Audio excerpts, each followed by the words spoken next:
This is the Zebra Zensations Fuente. I got this at an art store in Bowling Green, Ohio.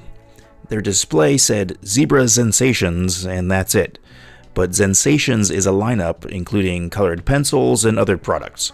The Fuente, which aptly means fountain in Spanish, is Zebra's inexpensive, disposable fountain pen.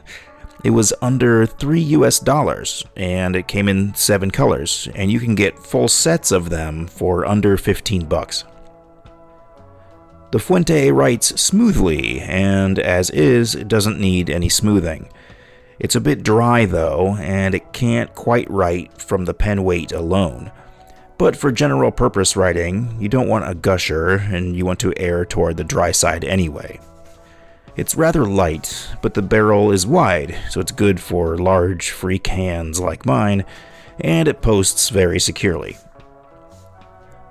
Line variation is there, but not much. It can manage a bit of fanciness, which is always helped by having a soft writing surface.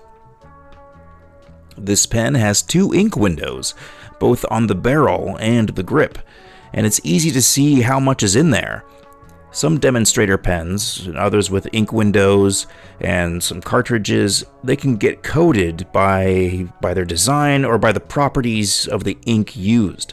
And so whatever ink Zebra has in here is great at seeing your real ink level, it's a lot from the start. It has a lot. I mean, fountain pen ink will never last as long as a ballpoint, but this gives you, I'm guessing, 5 times the ink of a converter. Like, for a throwaway pen, you'll really get your money's worth. This pen also has an internal spring cap insert. It seals the nib in well, and you can probably leave it capped for months, and it will easily start up and write again. Of course, don't leave any fountain pen uncapped or it'll dry out within minutes. This clip is a plastic part of the cap, nothing fancy, seems strong enough not to break off easily. The Fuente is directly comparable to the Pilot Varsity. The Varsity is also an inexpensive, disposable fountain pen, coming in a number of colors, and also has a spring cap insert and writes similarly. It's a bit shorter and a bit thinner, and the ink window is not nearly as good as the Zebra, so that's a downside. But the one thing the Pilot has going for it is that it's made in Japan, not China. And I've seen them more often, so they're likely more readily available. Another pen I'll mention is the Platinum Preppy, also made in Japan.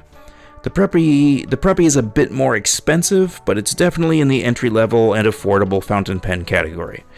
It also has a spring cap insert, comes in several colors, and it's very easy to see the ink level in there, although this one is almost out. But it also comes in a few nib thicknesses. I really like this 02 Extra Fine, but there's also an 03 and an 05 for medium and broad. But unlike the other two, the Preppy here is refillable. It takes cartridges like this, or converters, or there are ways to hack it and eyedropper it by greasing the threads and filling the whole body with ink. So if you want to pay a bit more and get those features, Preppy is a great choice. It's also swappable with the Platinum Plaisir and 1 or 2 other Platinum pens that share the same parts. So why buy it? This is a simple fountain pen. You get consistent ink flow compared to a ballpoint, which can skip, but there are many roller balls out there with liquid ink that don't skip either, such as like Pilot's V5 and V7, and Uniball makes great inexpensive roller balls, and I'd recommend them. This one here is an Aihao. I don't know, I got it in Taiwan for less than $1, but it writes smooth and it's fine. So if you want to try using fountain pens, or I want to have one that you can carry anywhere, you don't have to worry about it compared to something expensive and fragile, these would be good to do pen and ink drawings and carry around with you, either in black like this or with a full color set. So if you can pick one of these up, it's cheap, it's fun, and it works. And maybe it's all you need.